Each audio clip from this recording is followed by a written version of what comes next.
और पिछले चंद घंटों के अंदर ईरान और अमेरिका के बीच जंगी हालात जो हैं, इसमें क्या बड़े मोड़ आए, क्या बड़े फैसले हुए, इससे जुड़े सारे अपडेट मैं आप तक पहुंचाऊंगा। और इसके अलावा यह भी बताऊंगा कि आज का दिन इस जंग के लिहाज से निर्णायक क्यों साबित होने वाला है।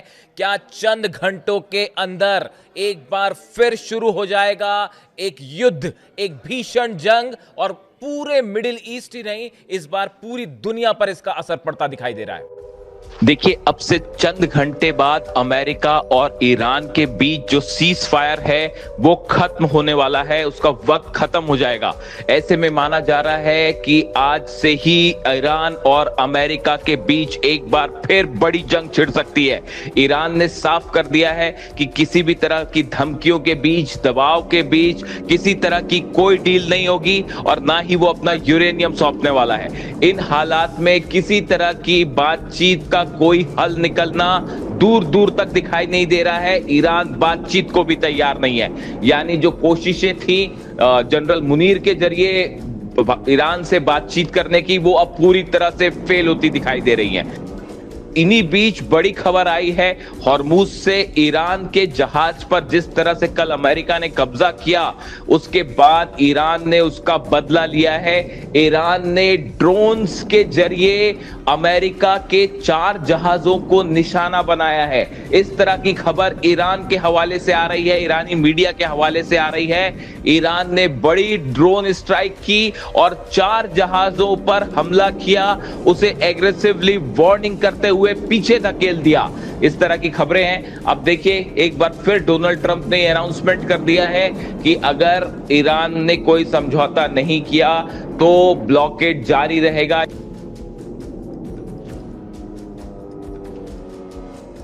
देखिए, इसी बीच एक बेहद अहम खबर, पहली बार चीन ने डोनाल्ड ट्रंप को सीधा धमकी दे दी है।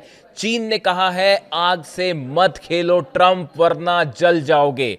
देखिए, फिलीपींस, अमेरिका और जापान, इन तीनों ने मिलकर, 3 देशों ने मिलकर एक वॉर ड्रिल शुरू की है और इस वॉर ड्रिल से चाइना, चीन बेहद नाराज है।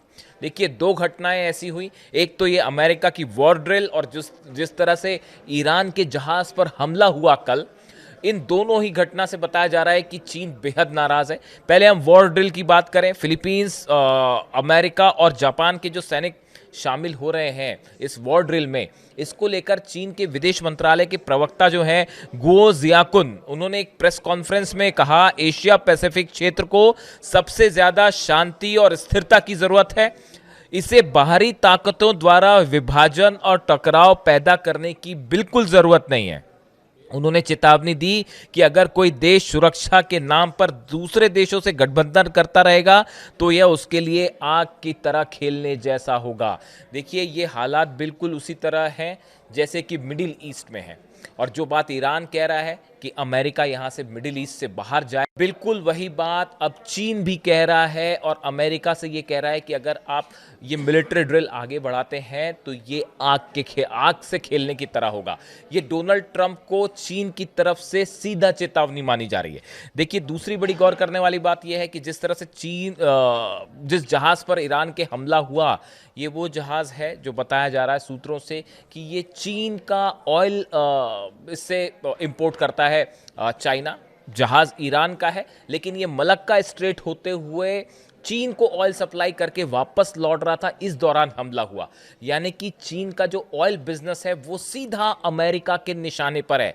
वेनेजुएला के बाद ईरान से तेल का व्यापार रोकने की कोशिश, इससे अमेरिका से सख्त नाराज है चीन। और बताया ये जा रहा है कि जो हालात हैं उनके बाद एक बड़ी जंग की तैयारी चीन ने भी शुरू कर दी है। मैं पहले भी आपको इस बारे में बता चुका हूं, और अब खबरें जिस तरह से सामने आई हैं कि 4 से 6 कार्गो जेट्स लैंड हुए हैं तेहरान में, जिन्होंने चाइना से टेक ऑफ किया था, उनके ट्रांसपॉन्डर्स बंद थे और लैंड किया। बताया जा रहा है बड़ी संख्या में डिफेंस मिसाइल सप्लाई की गई हैं चीन के जरिए। इस तरह की खबरें डिफेंस इंडस्ट्री में है। डिफेंस सिस्टम प्रोवाइड किया है एक बार फिर चाइना ने, और उसमें 1000 से ज्यादा मिसाइल्स जो हैं डिफेंस सिस्टम से जुड़ी हुई वो ईरान को प्रोवाइड की गई है। इस तरह की चर्चाएं हो रही हैं।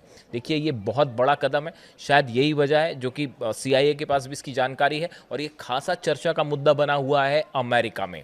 और अमेरिका के तमाम बड़े अखबार इस खबर को उन्होंने कवर किया है कि चीन की तरफ से क्या एक बड़ा हथियारों का जो कंसाइनमेंट है वो सप्लाई हो चुका है। इसी बीच आप देखिए रूस को कल लेके मैंने वीडियो बनाया था, जिस तरह से रूस में ऑयल रिफाइनरीज पर हमला हुआ उसके बाद पुतिन भी खासे नाराज हैं, और वो भी ये चाह रहे हैं कि अगर फिर से यहां फुल फ्लेजेड वॉर होता है तो इस बार रूस बड़े स्तर पर ईरान की मदद कर सकता है।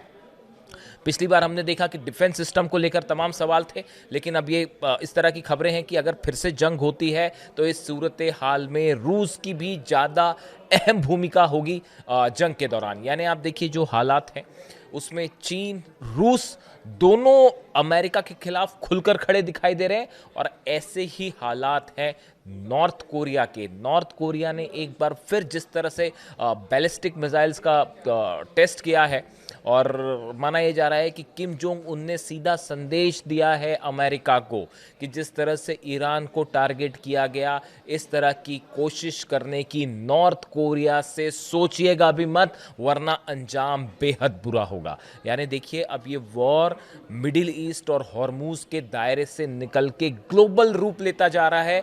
लेकिन बड़ा सवाल ये है कि क्या डोनाल्ड ट्रंप, देखिए एक खुफिया रिपोर्ट ये भी आई है सामने कि अमेरिका जो है वो बातचीत के बीच में हमला कर सकता है। अगर किसी तरह की बातचीत होती है ईरान और अमेरिका के बीच में, उस बातचीत के दौरान ही अगर यूरेनियम को लेकर किसी तरह की सहमति नहीं बनी तो बातचीत के बीच में ही अमेरिका हमला कर सकता है तमाम आइलैंड्स पे।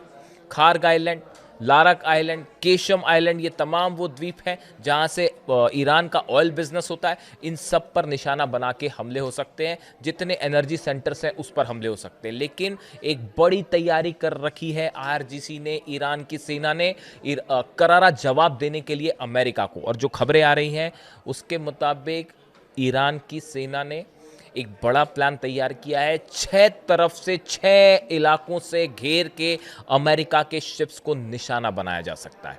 देखिए करीब 14 से 15 डिस्ट्रॉयर्स खड़े हुए हैं, वॉरशिप्स खड़े हैं, 3 एयरक्राफ्ट कैरियर्स खड़े हुए हैं। इन सब को 6 अलग अलग द्वीपों से और मेनलैंड से निशाना बना सकता है ईरान। यानी इन जहाज़ों को डुबोने की पूरी रणनीति तैयार है।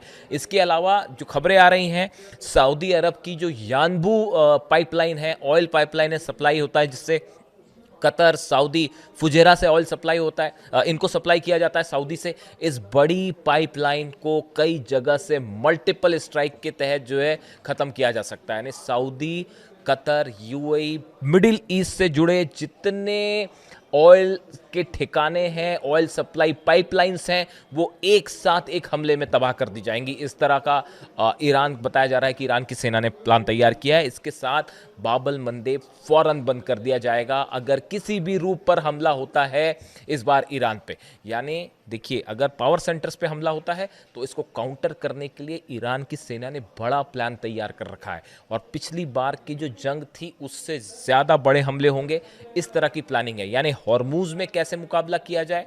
खबरें तो ये भी आ रही हैं कि कल जब जहाज़ पर हमला किया तो ईरान की सेना फ़ौरन जवाब देना चाह रही थी, लेकिन उस जहाज़ में बताया जाता है कि जो क्रू मेंबर्स थे उनको किसी तरह का नुकसान ना हो, इसलिए ईरान की सेना रुक गई। वरना जैसे ही अमेरिका ने जहाज़ को कब्जे में लेने की कोशिश की थी उसी समय ईरान की सेना तैयार थी जवाब देने के लिए मिसाइल्स के ज़रिए। लेकिन फिलहाल जो बताया जा रहा है कि ईरान की सेना ने एक मल्टी लेवल प्लान तैयार किया है। अगर अमेरिका की तरफ से कोई भी हमला होता है तो उसका मुंह तोड़ जवाब दिया जाएगा। इससे जुड़ा जो भी अपडेट है वो आप तक पहुंचाऊंगा मैं। वीडियो कैसा लगा कमेंट करके ज़रूर बताइए। Thank you so much.